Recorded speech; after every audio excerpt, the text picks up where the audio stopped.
Hello everyone, we just installed the Insinkerator. We got the 3/4 horsepower advanced series. We've been pretty impressed with it compared to the last Insinkerator we had.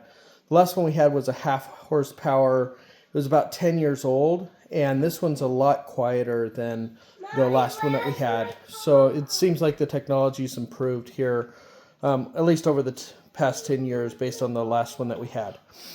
So when we installed this, and there's my son, he's a little loud here, but these are the tools that we used. There were a couple things that I'd recommend that you buy. The first is this plumber's putty. Now we paid extra. This one says that it's stain free. There was also one that was a lot cheaper that didn't say it was stain free. I don't think you need it for this, but we also have some other things that we're going to install, so that's why I got the stain free. If you're not going to use it for anything else, then I don't see any point in buying the stain free. And then we also bought the Insinkerator Easy Connect cord, which goes into it. The reason it's not here in the packaging is because we used it. If you have a putty knife, I think that'll be useful to have. This is a tool that comes with it that you need to be able to pry off your old unit and then to help install the new one. And then screwdrivers. When you go over to the installation video, they have a really good installation video that I'd recommend. So if you go to the instructions and you scan right here on the scan the QR code to view the installation video, I definitely used that. It was excellent. It walked us through all the steps, and I felt it was very, very informative and easy to see step by step what needed to be done. Also, as we're going through the installation of it, it took about 2 hours for us to install. We did have some people helping us install a heating unit, so we were a little distracted, and we were watching football while we were doing it. So if you're purely focused on it, it'll probably take an hour to an hour and a half to do the installation. Now, here's our unit. We did replace our old one. We did put this in, so this is part of it. So all of that you see right here was part of what we got in the box. And then here's the Insinkerator. Now this was a little bit bigger than our last unit. I think that's because we got the 3/4 horsepower. And then it does connect to our dishwasher, so the top part, and then there's where it drains out all the muck and stuff. When we did this installation, what we did is we cleared out everything under the sink.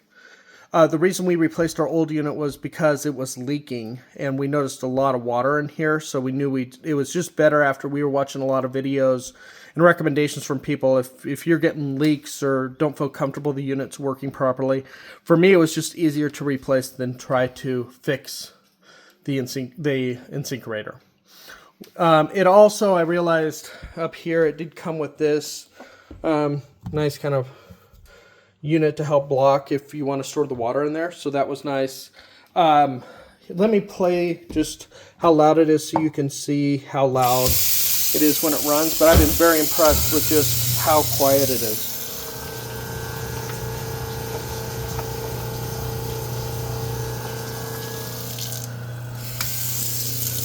As far as installation or any recommendations on installation, so this part right under here, we put putty. Now what we did is we rolled it up into like a worm and then put it on and then pushed this down, and the putty was just under this lip in a worm kind of wrapped around it.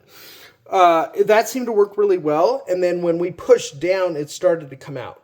Now my wife, when we were installing it, tried to push it down as much as possible and tried to get as much out as possible. But what I learned is when you come back to install this and you screw on these screws here, it's going to push that putty out anyways. So I wouldn't worry too much about getting it down as much as possible, because when you start to screw that in, it's going to pull all the excess putty out. I just recommend you use enough putty that you feel confident that you're not going to have any leakage.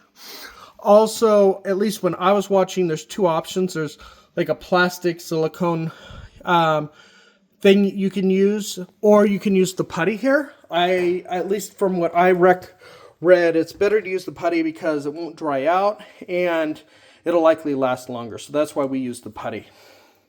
As far as anything else, I think it's a great unit so far. We've only had it here for 2 or 3 days in, but we've had no problems with it since installing.